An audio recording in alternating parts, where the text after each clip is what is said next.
mà chốt năng bà cần đi cân than lúa mà mờn pram quan tầng anh đi mờn thèm ô thu đại chứ mà đợi đi tránh sao mà phải mấy con thôi mà mờn này chuyện này sai cay mà cái trọ chơi kìa con này bình bình mà đo cái này luôn trần nang hết đam trần nang mệt này tầm pram đam cá lươn đi đam trần nang này ô đi mà cô đi nè đam trần nang chứ không cô nữa anh nắng bị chui chia ba sả lá sport ăn cầm chặt chít pol không khuôn dương ấp chùa khuôn bạc không khuôn cả trao sờ văng tra sao hái đấy hộp anh nắng vàng lườn ô ọt miên đây nè thơ tục thơ ấy đây cứ lục lục sao đó anh lại trọ bẻ bông anh lại trọ nàyของcô này ឲ្យតែបន្លែបងចូលបង បន្លែនេះបង្ហាញឲ្យបងប្អូនដឹងថាពីចំណាងឆ្ងាញ់ប្រចាំខេត្តស្ទឹងត្រែងអូអានេះមិនមានតែតាពាំងសិនអើយមួយឆ្នាំងចំណាងម្ដាយអើយមួយឆ្នាំងចំណាងនេះបងប្អូននេះឆ្នាំងនេះ120លីត្រចំណាងល្បីប្រចាំខេត្តស្ទឹងត្រែងធ្លាប់តែហូបចំណាងនៅបើខាងមណ្ឌលគិរីឥឡូវមកភ្លក់ចំណាងល្បីប្រចាំខេត្តស្ទឹងត្រែងមួយឆ្នាំងនេះប្រហែលលីត្រ120លីត្រម្ដាយអើយ120លីត្រ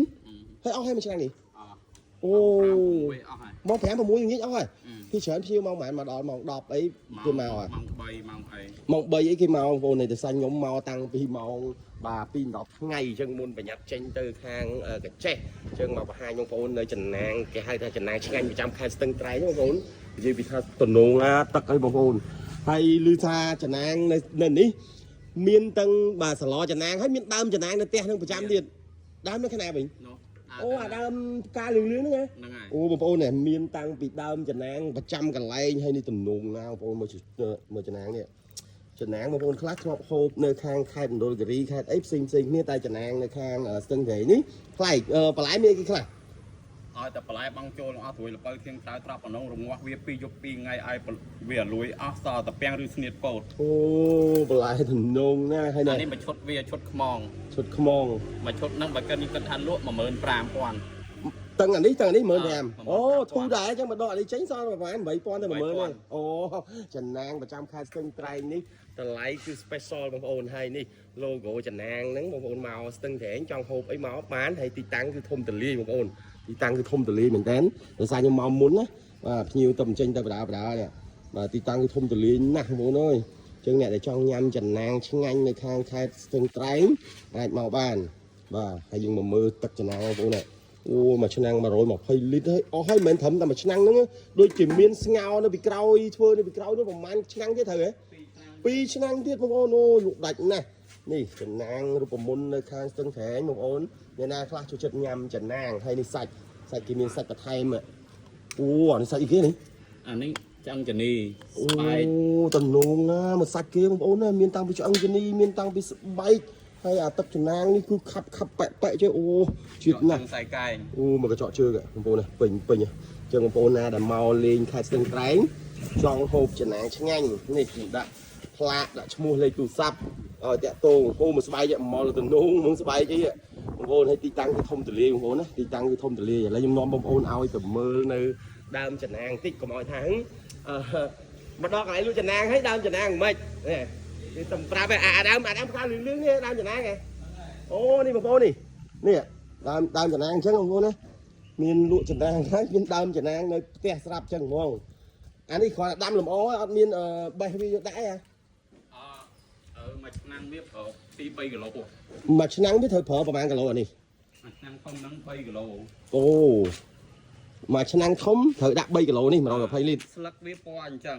នេះស្លឹកចំណាងកាលណាយើងយកទៅបុកកិនទៅអញ្ចឹងវាពណ៌ដូចអាចគោអ្នកខ្លះគេថាដាក់អាចគោអូកំពុតស្លឹកចំណាងអញ្ចឹងទេកាលណាយើងចង់ឲ្យស្លឹកវាពណ៌លឿងទឹកចំណាងពណ៌លឿងយើងយកវាទៅបន្ទុំចេញឲ្យលឿងទៀតអូចឹងទៀតហើយអាហ្នឹងវាជួយព្យាបាលសាឡាស្ពោតឆ្អឹងកម្ចាត់ជាតិពុលក្នុងខ្លួនយើងអត់ស្រួលខ្លួនបាក់ក្នុងខ្លួនកើតចោលស្រវឹងស្រាលសល់ហាយទេហូបអាហ្នឹងស្វាងលឿនអូអានេះស៊ីកែនេះផ្លែចំណាងហ្នឹងអត់ហូបទេអាផ្លែហ្នឹងអត់ហូបទេជួអាឆ្នាំងនោះឥឡូវនាំបងប្អូនទៅមើលអាឆ្នាំងចំណាងនេះគ្រាន់តែស្លទុកបងប្អូនណា120លីត្រលេខ3ឆ្នាំងនេះវិញមិនមែនថាលក់ដាច់ទេគឺមហាសែនដាច់ទេនេះសាច់បងប្អូនអូដល់កនេះសាច់ទៀតនេះ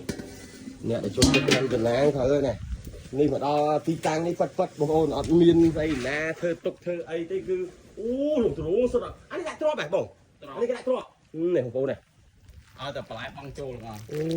តំណងណាបងប្អូនអើយនេះអានេះនិយាយថាតំណង2យប់2ថ្ងៃអីទៅឲ្យវាអត់លួយបងប្អូនមួយឆ្នាំងចំណាងនេះ120លីត្រ2ឆ្នាំងធំណាស់បងប្អូនអើយ mới cô thì kịp mới rồi còn lại mình xây ra này ô đỏ ក៏ cò តែបន្លែបងចូលទាំងអស់ mơ mànឆ្នាំទៀតឆ្នាំនេះទៀតបងប្អូននេះ អានេះឆ្នាំងថ្មី ពិតណាមកដល់កន្លែងនេះបង្ហាញឲ្យបងប្អូនដឹងថាពីចំណាងឆ្ងាញ់ប្រចាំខេត្តស្ទឹងត្រែងអូអានេះមិនមានតែតាពាំងសិនហ្នឹង រងាស់វាទៀតសិន អូហើយបានដំណាក់កាលទី2ទៅនោះ ហ្នឹងហើយ អូចឹងចំណាងមិនស្រួលធ្វើបងប្អូនគេត្រូវរងាស់ទុកចំណាងមិនខាងមកដល់ស្លោភ្លាមធ្វើភ្លាមអូនេះ នេះ ទៀត ស្នាងយើងកិនហើយយើងបុកហើយយើងយកមកត្រាំស្អែកបានស្អែកឲ្យវាឡើងឈ្ងុយអីហើយ អូ ចាំយើងយកវាមកធ្វើរងាស់វាទៀត ណែបងប្អូនចឹងចំណាងគេធ្វើចឹងអត់ប្រមុនណាបងប្អូនខ្លះគេថាយកអាចគោខ្ចីយកអីទៅក៏អត់ដឹងក៏អត់ដឹងហ្នឹងហើយចឹងបងប្អូនចង់ញ៉ាំចំណាងឆ្ងាញ់នៅខាងស្ទឹងត្រែងនេះ logo ខ្ញុំដាក់លើហ្នឹងចឹងបងប្អូនអាចតាក់ទងមកបានអរគុណច្រើន នេះគៀវ អូនេះពីគ្រូទៀត គៀវ អានេះដាក់មួយចំណាងហ្នឹង ហ្នឹងហើយ អូនេះ ធ្វើ បងប្អូននេះអ្នកខ្លះធ្លាប់ឃើញអាដើមខ្ទឹមមើល